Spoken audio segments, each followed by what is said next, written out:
Anfield Wrap post-match pint from the Glenbook after Liverpool 2, Chelsea 1. I'm Neil Dockin here with Phil Blundell, Kristian Walsh, to celebrate Liverpool proving they can do it against a team better than Manchester United. There's been all this talk that the Reds haven't faced anyone yet. They've come up against a good team there, a world-class player in their ranks in Cole Palmer. But the world-class midfielder on display wasn't him today, was it? It was Curtis Jones, a baby midweek, and then a winner for the Reds. Curtis Jones. You know what? It was the quintessential Jones game in terms of he does the quiet things really well. I thought he did really well with moving it on when he needed it to. And I think there was a moment in the first half which just like really ignited the spark for him. Can't remember quite what it was, but I think he maybe won a tackle, like he won a 50-50 or something.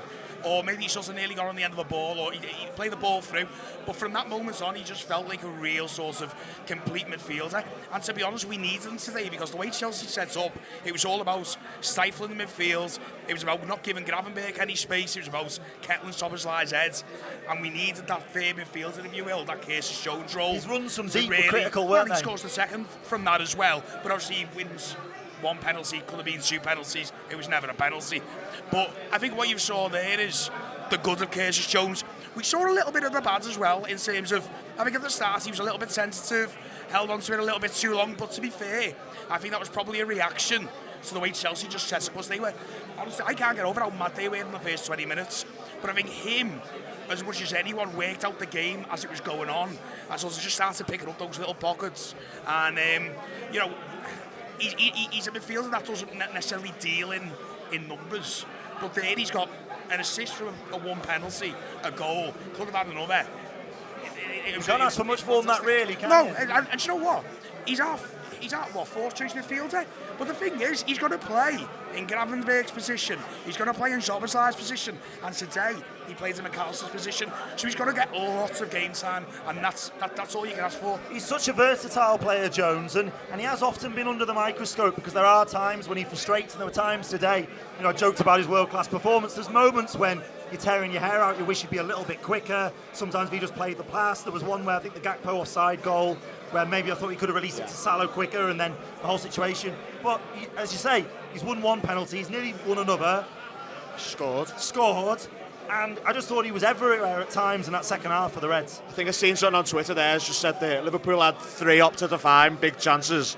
He had the shot for 2 of them and won the penalty for the third one. And that's, when you're that third midfielder, doing that level of involvement, it's what you want, because I don't think Szoboszlai played the game that he's necessarily been playing all season, and that Jones didn't play the game that we see from McAllister on a week-to-week basis. It was a different midfield setup. I think what we saw today was a very different setup from the manager, and I think it's one for not necessarily the players. I thought Jones was great. I thought everyone played broadly quite well, bar I think Szoboszlai wasn't great, but most people played quite well. Gakpo was a bit frustrated. Yeah, there was a few things. He got into a few positions, you're a bit like, Diaz probably would have done that, and it probably would have been a bit better.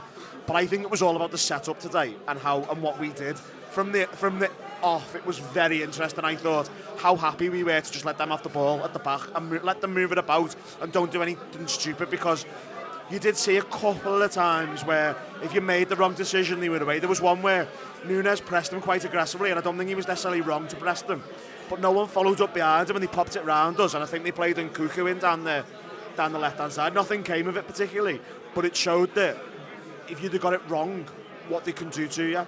And we didn't get it wrong at all today. I thought everything, that the plan was good. We carried it out brilliantly. Probably had a little bit of luck to get the plan home, but I thought it was really interestingly different to pretty much everything else that's preceded this season, and that's what I was most encouraged from, because related to next week, I feel more confident about next week than I did at kick-off now.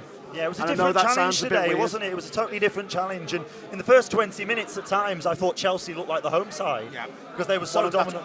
Exactly what I mean. They were better, they were dominant on the ball. They have 58% possession, I was really impressed generally with Caicedo. I don't know about you two. No, absolutely. I think he really is starting to look like the player that we wish we could have signed. Yeah, really. It's one of them. Football always works like this. Well, normally works like this, where, you know, a Caicedo goes and everyone thinks he's crap, but he's not. He's a good footballer. Might be worth 150 million, but it is. So it was just what it is with him. I think what we did by giving them the ball was genuinely a little bit of Arnie figuring out what they would do. YouTube Press the button, become a member of the Anfield Wrap from the heart of the city of Liverpool.